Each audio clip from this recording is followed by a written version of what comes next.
निरंकार अजन्मा अद्वैत पुरखा सर्वव्यापक कल्याण मूरत परमेश्वराय नमस्तं परमेश्वराय नमस्तं परमेश्वराय नमस्तम्। ओम ओम ब्रह्म ब्रह्म सत्यम सत्यम सर्वदा। सर्वदा। ओम ब्रह्म सत्यम सर्वदा। सद्गुरुदेव जी महाराज के चरणों में बारंबार और पुनः आदर भाव से निवेदन करते हुए कि हे मेरे प्रभु, हे मेरे दीन दयाल, हे मेरे दीनानाथ, हम पर कृपा करें।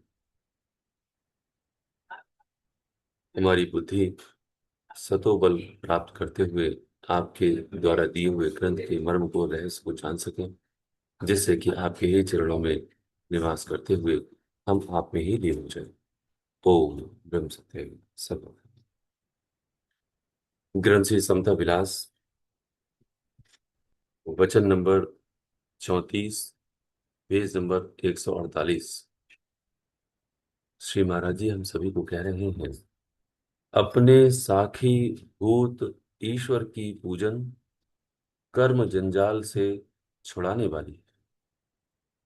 अपने साखी भूत ईश्वर की पूजन कर्म जंजाल से छुड़ाने वाले। यानी कि हम कर्मों में जो आसक्ति दिन प्रतिदिन हमारी बढ़ती रहती है, उस आसक्ति से अर्थात उनके प्रति जो लगाव है, उससे यदि हम छूटना चाहते हैं, तो जो हमारे साखी स्वरूप ईश्वर है, साखी कहते हैं साक्षी भाव। साक्षी भाव का मतलब है जो उसका साक्ष अर्थात गवाह यानी कि प्रत्यक्षकारी होता है। जैसे यदि हमारे मित्रों के बीच में कोई भी घटना घटती है और वहां पर आप या हम मौजूद हों, तो आप और हम यही कहते हैं कि मैं इसका साक्ष्य हूं, अर्थात मैंने देखा है, अपनी आंखों से देखा है। ठीक उसी प्रकार से मेरे हर कृत्य का साक्षी अर्थात साक्ष वह परम पिता परमेश्वर है। यहां तक कि हर कर्म का ही नहीं, बल्कि मेरे अंदर के उठने वाले हर भाव जो संकल्प विकल्प और तृष्णा रूप में है, उनका साक्षी भी वही है। मन में कोई भी संकल्प उठता है, वह संकल्प मुझे पता चलता है, मुझे यानी कि बुद्धि को, यानी कि जीवात्मा।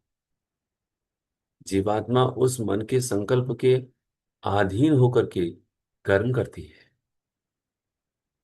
कर्म करते हुए, कष्टों को उठाते हुए, वह उस संकल्प के आधार पर सुख पाने का यत्न करती है, यानी बुद्धि यानी मैं। जिस प्रकार से मैं अपने समस्त संकल्पों जो इच्छा रूप हैं, उनको देख करके क्रियाएं करते हैं और सुख पाने का यत्न करते हैं, तो मैं मन का साक्षी हूं। अर्थात मेरे मन में जो भाव है, वह मुझे पता है। ठीक उसी तरह से जिस तरह से मुझे अपने मन के समस्त भाव पता हैं, इसी प्रकार से मेरे ही अंदर मेरे जो परमेश्वर हैं, उनको भी मेरे बारे में सब कुछ पता है, वह मेरे साक्षी हैं। क्योंकि अंदर सूक्ष्म इंद्रियां हैं, अंदर सूक्ष्म मन है, अंदर मैं खुद हूं अर्थात बुद्धि यानी जीवात्मा। और अंदर वह परमात्मा भी है। जब मैं अपने मन का साक्षी हूं तो परमात्मा मेरा साक्षी भी है। परमात्मा भी सब कुछ देख रहा है। इसीलिए ये बात आती है कि प्रभु भावना के भूखे हैं, भाव के भूखे।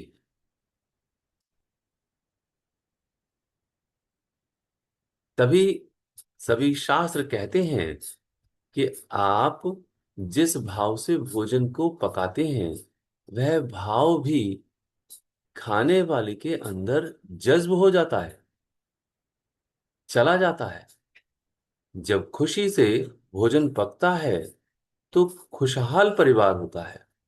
लेकिन दुख, बेचैनी और क्रोध के अधीन होकर के पका हुआ भोजन बेचैनी, क्रोध और दुख ही देता है। इसीलिए जो प्रसाद आश्रम में, मंदिर में बनता है, उसका जो स्वाद है वह घर पर कभी नहीं आ पाता, क्योंकि वहां भाव प्रसाद के वास्ते मंत्र के अधीन हो जाता है। तो इसका मतलब हुआ कि जो भाव है उस भाव को मेरे ईश्वर देख रहे हैं, वो साक्षी हैं। जब मैं अपने मन के समस्त भावों को, समस्त संकल्प विकल्पों को देख सकता हूं और देखता ही हूं, तो परमेश्वर मेरे हर भाव को, हर बात को अंतर्यामी रूप में देख रहे हैं। वो साक्षी भाव है, इसीलिए उनका नाम अंतर्यामी है। श्री महाराज जी कहते हैं अपने साखी भूत, कहते हैं साक्षी भूत जो ईश्वर हैं, उनका जो जो भी पूजन करता है, अर्थात उनकी समस्त आज्ञाओं का जो पालन करता है, जो निजाम शास्त्र में दिया हुआ है, तो कहते हैं कर्म जंजाल से वह पूजा छुड़ाने वाली है।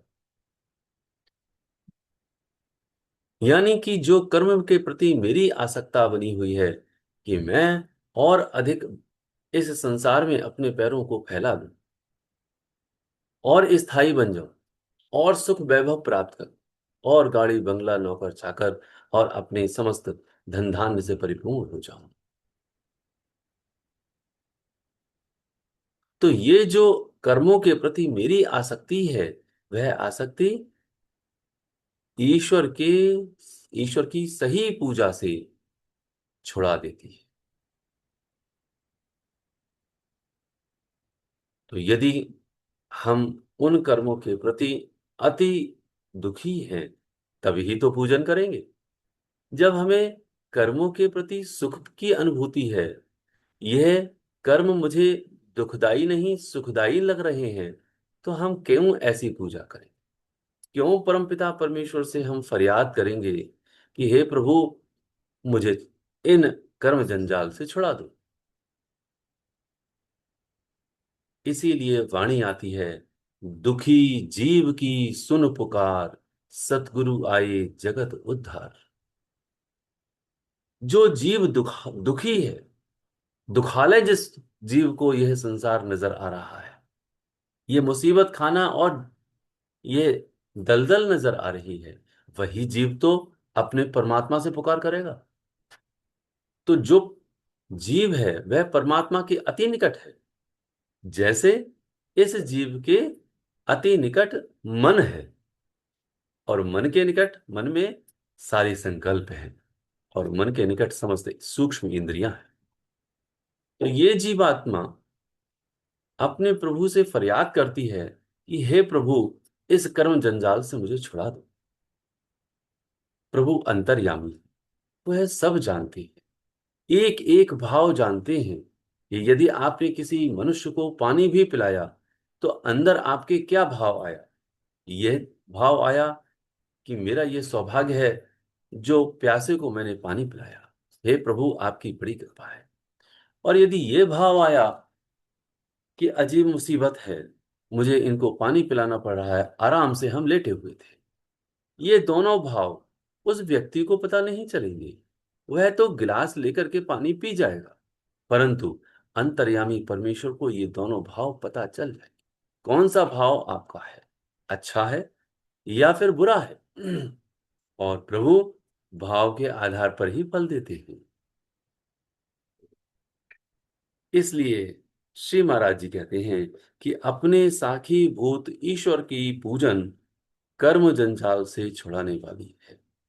जैसे जैसे हम पूजा में रत होते हैं, लीन होते हैं, वैसे वैसे अधिक कर्म हमारे अपने आप सुधा वह परमेश्वर छुड़ा देते हैं। या हम सही मायने में समझें तो परमेश्वर की कृपा हो जाती। इसलिए श्री महाराज जी कहते हैं क्योंकि कर्म ही अति दुस्तर और भयंकर जाल है। वचन नंबर 35 में पेज नंबर 148 पर श्री महाराज जी समझाते हैं, कर्म जो किए हैं उनका फल जरूरी भोगना पड़ता है, मगर ईश्वर की उपासना से उन कर्मों के फल की आसक्ता से मुक्त हो जाता है। यानी निर्द्वंद अवस्था को प्राप्त हो जाता है। वह ही स्थान असली खुशी का है। वह ही स्थान असली खुशी का है। श्री महाराज जी कहते हैं कि कर्म जो भी किए हैं उनका फल जरूरी भोगना पड़ता है। इसका मतलब है कि जो किया है वह भरना भी होगा। तो प्रश्न उठता है कि जब किया है वह भरना होगा तो ईश्वर की उपासना क्यों, ईश्वर का पूजन क्यों, ईश्वर को क्यों माने। तो श्री महाराज जी समझाते हैं, मगर ईश्वर की उपासना से उन कर्मों के फल की जो आसक्ति है उससे वह मुक्त हो जाता है।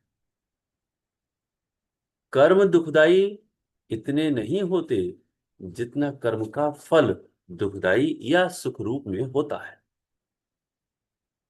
आप और हम जो भी कर्म करते हैं, क्रियाएं करते हैं, उन क्रियाओं में इतना दुख या इतनी बेचैनी नहीं होती जितना कि उनके कर्म के फल में होती है। कर्म का फल ही अति दुख रूप होता है और कर्म के फल के आधार पर भी ही समस्त क्रियाओं को हम करते हैं। इसीलिए श्री महाराज जी कहते हैं कि जो कर्म का फल अति भयंकर और दुख रूप होता है उसके वास्ते ये जो उपासना है वह उससे मुक्त कर देती। दूसरी ओर यदि हम गहरा विचार करें कि हर कर्म का फल दुख ही थोड़े ही होता है, सुख रूप भी होता है,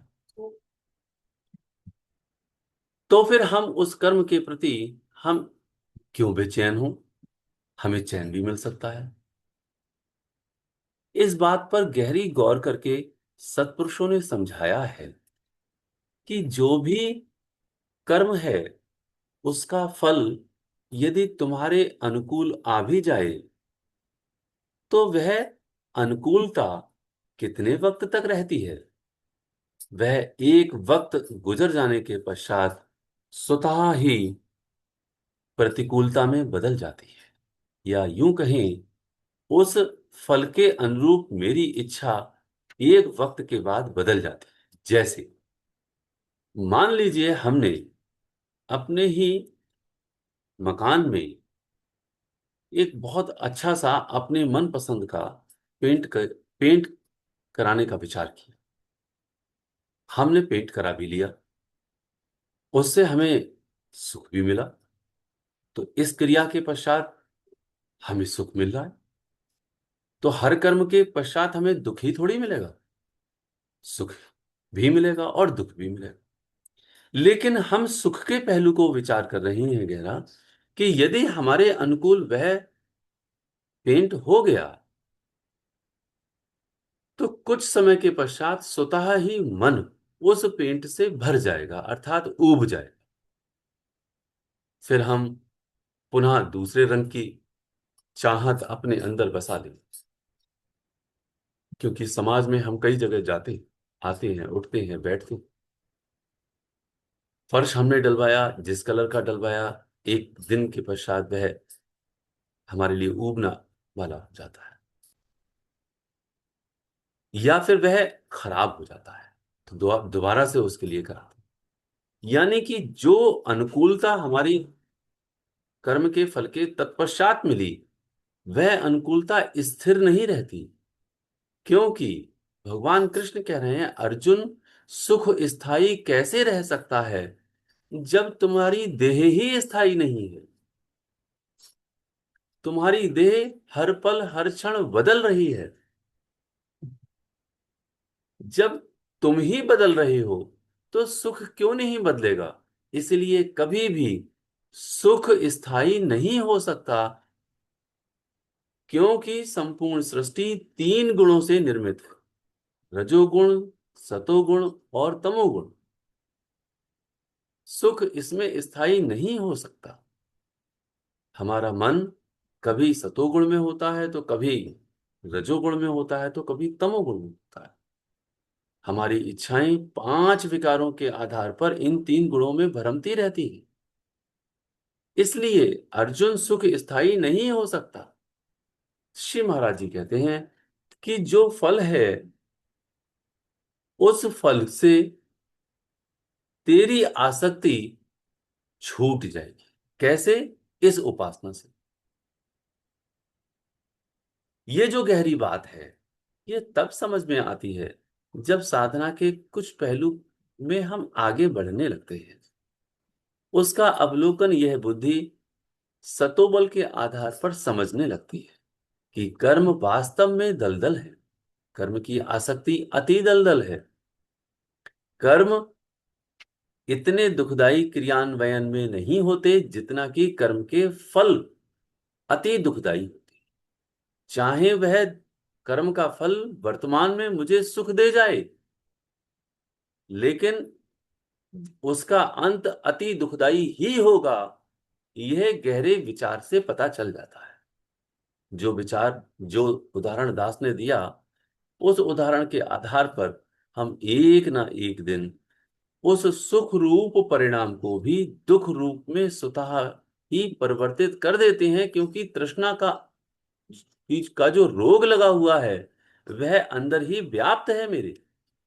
जिसको मन करके कहते हैं, धूर्त और मक्कार और दुष्ट करके कहते हैं, उसमें तृष्णा का रोग लगा। और वो तृष्णा का रोग हर पल मुझे जलाता है। तृष्णा रूपी अगन में जीव जले दिन रात। ये जो तृष्णा का रोग है, ये कर्म के प्रति इतनी आसक्ति लगाए हुए है कि यदि प्रतिकूलता मिलती है तब भी वह बेचैन तो होता ही है।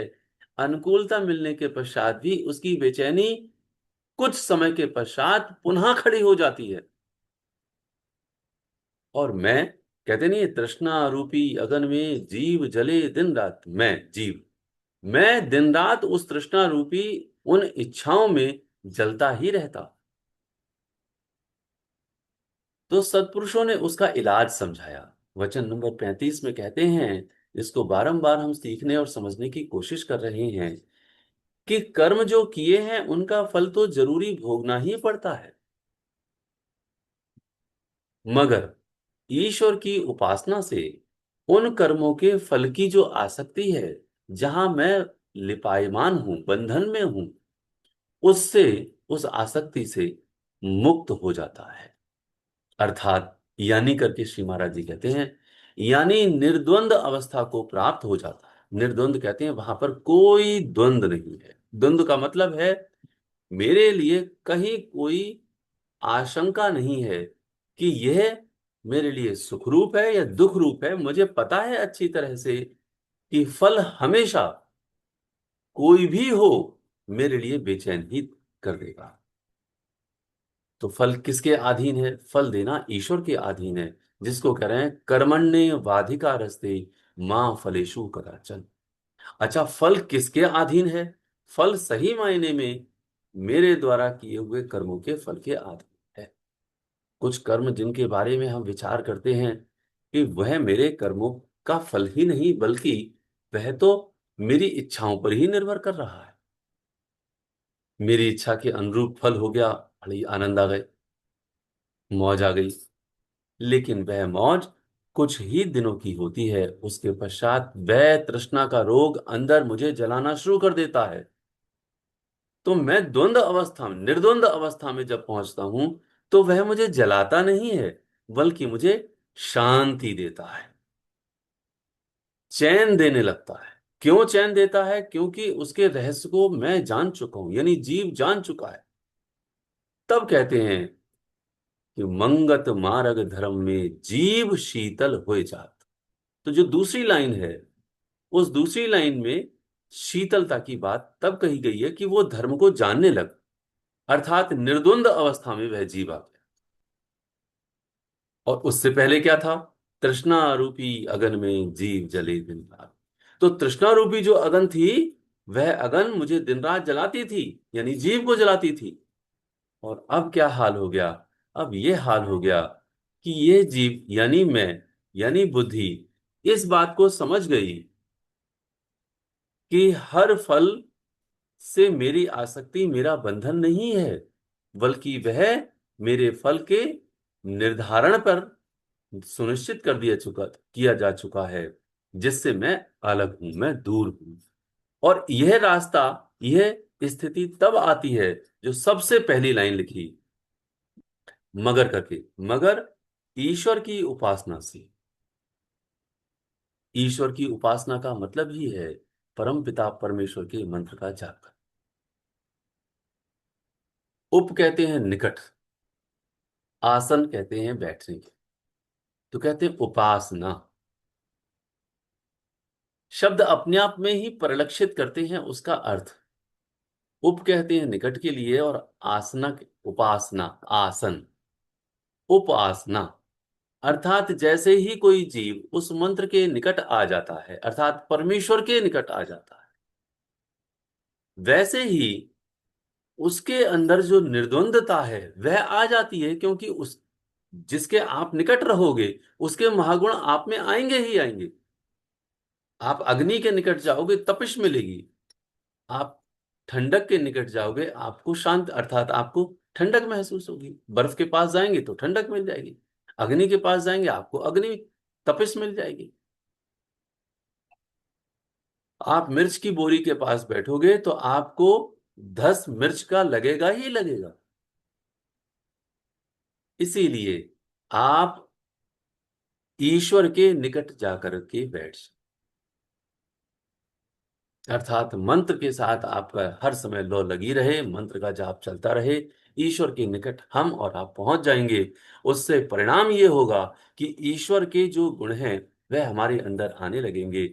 हर एक द्वंद्व मेरा मिट जाएगा और हम निर्द्वंद अवस्था में पहुंच जाएंगे। तो अब जरा विचार करने की बात है, वचन नंबर 35 में ये गहरे विज्ञान को हमें समझाया गया है कि कर्म को जो भी करेगा उसका फल उसके भोगना पड़ता है लिखा है। लेकिन उससे भी मैं छूट सकता हूं। कैसे? कि हम उपासना ईश्वर की करें, तब जाकर के हम हर हालत में उस अति बेचैनी के रास्ते से छूट सकते। और अंत में एक लाइन दी कि निर्द्वंद अवस्था ही असली खुशी है। हम जिस खुशी को समझ रहे थे कि हाँ मेरे अनुकूलता, जो मेरा पेंट हो गया, मेरा हर क्रिया, कोई भी क्रिया हो, वह क्रिया मेरी होकर के मेरे लिए अनुकूलता बन गई, वह अनुकूलता एक दिन दुख रूप में बदल जाएगी, जो सुख रूप में हम महसूस कर रहे हैं। असली खुशी कौन सी है? असली अनुकूलता कौन सी है? असली अनुकूलता वह है जब यह जीव निर्द्वंद हालत में, अर्थात द्वंद से ऊपर उठ जाए। इसलिए वचन नंबर 36 में, पेज नंबर 149 पर श्री महाराज जी एक वचन के माध्यम से इस बात को समझा रहे हैं कि इस माया के अति गुबार से छूटने के वास्ते एक ईश्वर की उपासना लाजमी है। अब यहां पर लाजमी शब्द का प्रयोग, लाजमी कहते हैं कंपलसरी इंग्लिश में, अति आवश्यक, जरूरी। यानी कि ये जो माया का अति गुबार है, उससे छूटने के लिए, छूटने के वास्ते एक ईश्वर की उपासना लाजमी है। एक ईश्वर की उपासना मतलब ईश्वर के निकट बैठ जाना, ईश्वर के लिए समर्पित हो जाना, ईश्वर के मंत्र का जाप करते रहना, यही ईश्वर की उपासना है। ईश्वर के द्वारा बनाए हुए हर कानून को हमने अपने जीवन में धारण कर लेना, यानी परहेज करना, यह ईश्वर की उपासना है। लेकिन दास बार बार इस बात को कहता है, क्या मुझे इस माया के अति गुबार को दुख रूप मैंने कभी जाना भी है, समझा भी है? मैं इस माया के अति गुबार में सुख पाने का यत्न करता हूं, मैं सुखी हूं, तो उससे छूटने के वास्ते मैं उपासना करूंगा क्यों? बारंबार यह बात हमारे लिए दृढ़ करनी होगी कि क्या मुझे इस संसार की नश्वरता से, क्या मुझे संसार के अति दलदल से, इस भयानक कर्म के जाल से, इस भयानक मुसीबत खाने से, क्या मुझे अबूर पाना भी है? मुझे तो पति में, मुझे पत्नी में, मुझे बच्चों में, मुझे इस माया के जाल में, मुझे इस धन दौलत में, ये सारे के सारी चीजें मुझको अच्छी लग रही हैं। इसीलिए श्री महाराज जी कहते थे, तुमको ईश्वर पाने की क्या पड़ी है? तुमको ईश्वर पाने की क्या पड़ी है? धन धान्य से पूर्ण हो, पुत्र हैं, पुत्रादि हैं, नौकर चाकर हैं, सब कुछ तुम्हारे पास साधन उपलब्ध हैं, तुमको प्रभु पाने की क्या पड़ी है? श्री महाराज जी कहते हैं कि इस माया के अति गुबार से छूटने के, इस माया के अति गुबार को क्या हमने गुबार समझा भी है? तभी तो जाकर के ईश्वर की उपासना मेरे लिए लाजमी बनेगी। और लाजमी का अर्थ है कि दुनिया इधर से उधर हो जाए, मेरे मंत्र का जाप, यदि मैं अस्वस्थ भी हूं तब भी लेटे लेटे चलता रहे, नींद नहीं आएगी। तब जाकर के अंदर से एक भाव आता है, अखा जीवा विसरा मर जावा। जब तक मैं जीऊं, जब तक मेरा तन में मेरा प्राण है चल रहा, तब तक मेरा मंत्र हर हालत में चलता रहेगा, मैं उससे कभी नहीं छूटूंगा। क्यों? क्योंकि मुझे इस अति गुबार भरी माया से अबूर पाना है, छूटना है मुझे। कर्तव्य कर्म को करते करते इतना वक्त व्यतीत हो गया, न जाने कितनी मात्र शक्ति इस घर गृहस्थी में पच पच करके, मर मर करके जीती है। एक पुरुष बाहर नौकरी करने जाता है, व्यापार करने जाता है, ना जाने दिन में कितनी कितनी बार मर मर करके वह जी करके उस धन दौलत को कमाते हुए अपने घर गृहस्थी का परिपालन कर रहा है। इन कर्तव्यों को जरूर करना, लेकिन जो सही मरना है वह अपनी इच्छाओं को मारते हुए, इसको अति गुबार समझते हुए, इस कर्म जाल को, इस माया जाल को, इस मुसीबत खाना को अंदर से गहराई से समझते हुए परमपिता परमेश्वर की उपासना करनी लाजमी है। तभी समझ पाएगा जब ये बात उसके हृदय में आ विराजेगी, उससे पहले ये बात नहीं आएगी। अन्यथा सत्पुरुष ये नहीं कह रहे होते, प्रेमियों आया करो, यहां से ठंडक ले जाओ, अपनी तपन, अपनी तपिश यहां छोड़ जाओ। कितनी पुकार करके श्री महाराज जी कहते थे, प्रेमी आया करो। वो जानते थे कि ये बड़े विवश और लाचार हैं, इनके अंदर ये भाव बड़ी कम तरीके से, कम रूप में बैठ पाए। इसलिए बारंबार आया करो, बारंबार सुना करो, बारंबार पूछा करो, प्रेमियों सवाल करो। इसके गहरे मनन पर ही प्रेमियों का सवाल उठता है। जो गहरा मनन नहीं करेगा, चिंतन नहीं करेगा, परम पिता परमेश्वर के शरण में नहीं पहुंचेगा, वो क्या सवाल करे? अपने परमेश्वर से सवाल करें कि आखिर मैं कहाँ फंसा हुआ हूं, अपने आप को खुद पहचाने मैं कहाँ फंसा हुआ हूं। इस तरीके से अपने परम पिता परमेश्वर से बारंबार प्रार्थना करें कि हे प्रभु, हमारी रक्षा करो, हम पर कृपा करो, और इस प्रकार कृपा करें कि हमारे अंदर आपका भाव, सत का भाव दृढ़ हो जाए, और हम आप में ही लीन हो जाएं, और आप में ही लीन हो जाएं। ओम ब्रह्म सत्यम सत।